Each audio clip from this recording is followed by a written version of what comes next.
Hakeem Olajuwon, Deion Sanders, Ivan Rodriguez, Bobby Orr, Monster Beverage Corporation.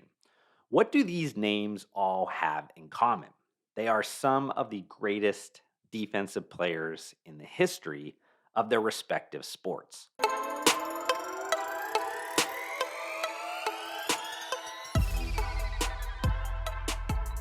Offense and defense are terms that we're mostly familiar with when we're talking about sports, but these words are also applicable in business strategy. The easiest way to think about offensive versus defensive business strategy is that when a company is playing offense, it's making investments that move the business forward. Alternatively, when a company is playing defense, it's making investments to prevent potential downside. Offensive and defensive strategies are equally important, but when you utilize them depends on a number of different considerations. Like, what does the competitive landscape look like? Where is the company's market leadership position currently? And maybe what internal constraints is the company dealing with at this time?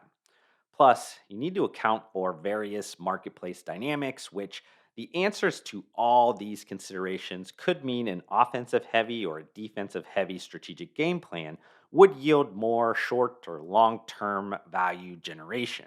But for this content, though, I want to focus on a saying in sports that defense wins championships.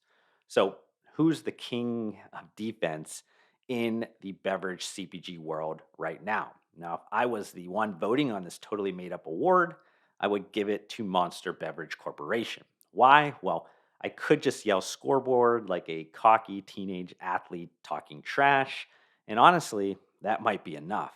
It's no exaggeration to say that Monster Beverage Corporation is one of the most successful beverage companies in the world. In 2022, revenue is projected to reach almost $6.5 billion.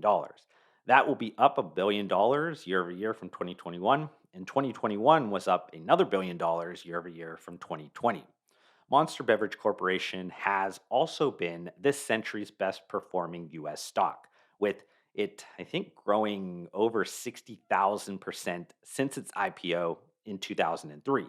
So, if business championships are determined by financial success, Monster Beverage Corporation is a dynasty within the CPG industry.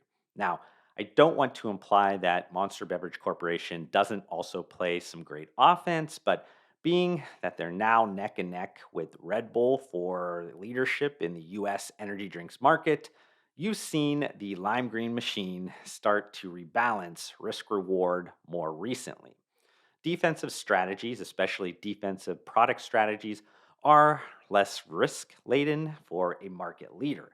Yes, product innovation will continue to be a key growth driver and an important tool to meet the shifting needs of today's consumers. But Monster Beverage Corporation knows that if competitors beat them to market, that rarely means that there'll be untold riches for those competitors and subsequent death to their company. In fact, often it's the other way around, with Nielsen estimating that around 30,000 new CPG products launch each year, and around 9 out of every 10 of them won't survive their first few years in market. Managing innovation risk by deploying a defensive posture is increasingly important right now when companies are dealing with the volatility and uncertainty. Since defensive product strategies have diminishing returns, companies like Monster Beverage Corporation take the approach of trying to find the absolute minimum necessary to de risk the situation they're defending against, but any investment beyond that point likely doesn't generate much value.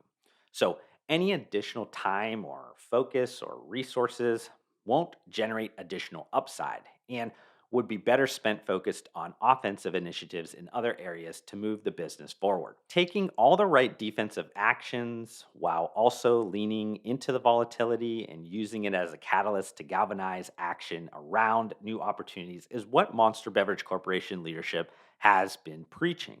But let's run through a few recent examples of Monster Beverage Corporation's defensive product strategies. I think the most obvious and or the most famous example would be the launch of Rain Total Body Fuel. For this to kind of hit you really hard, we need to transport ourselves back to late 2018 when this product concept was likely approved and headed towards production for an April 2019 launch. Bang Energy was lighting the beverage world on fire. They were on a crash course to reshuffle the top three energy drinks market leadership for the first time since 2007 and reach $1 billion dollars in revenue. Bang Energy had taken inspiration from its sports nutrition industry roots and created a kind of new energy drink subcategory called performance energy. There looked to be no signs of stopping Bang Energy, so Monster Beverage Corporation created a Me Too defensive product to slow down Jack Owoc. Did it work?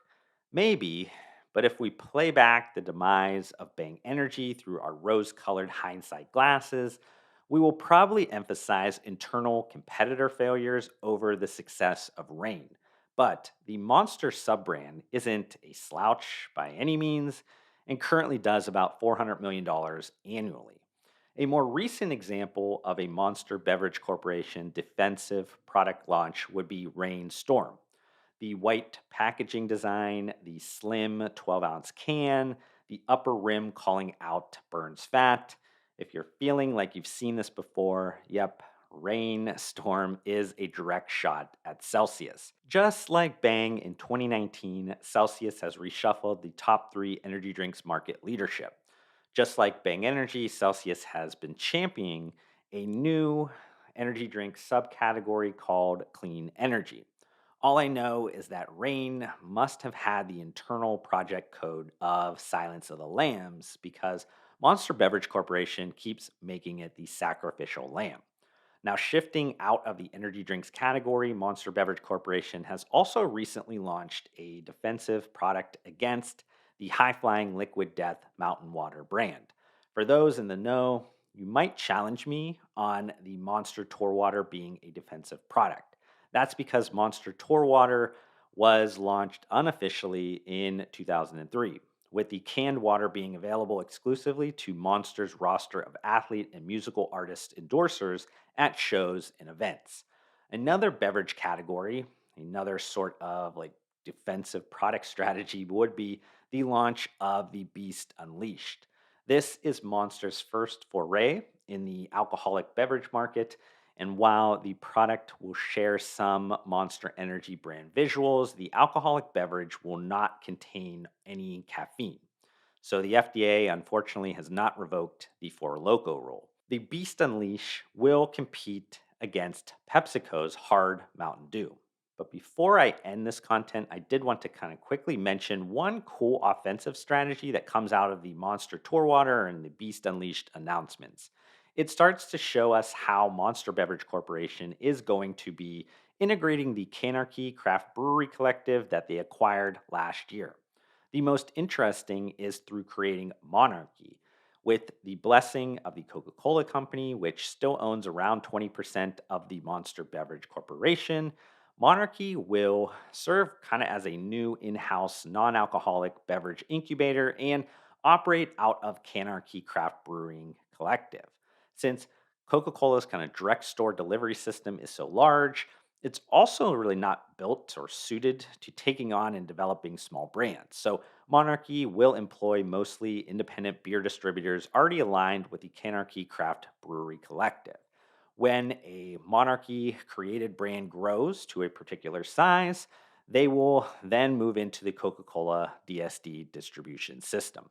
But I just want to end on some quick final thoughts and ponder what the next Monster Beverage Corporation defensive product launch could be. Well, if history gives us any indication, then soon another high flying energy drink will be on Monster's hit list.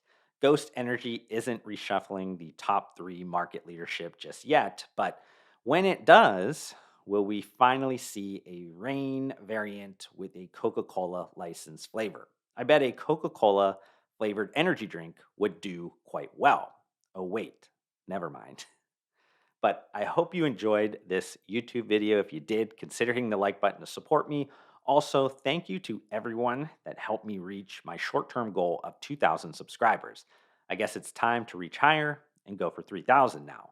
But I'd love to see you join me on this journey, but we need to fix the fact that basically 70% of you that are watching this YouTube video right now are not subscribed to my channel, and that makes me extremely sad. But I do want to thank you for tuning in, and I'll see you on the next one.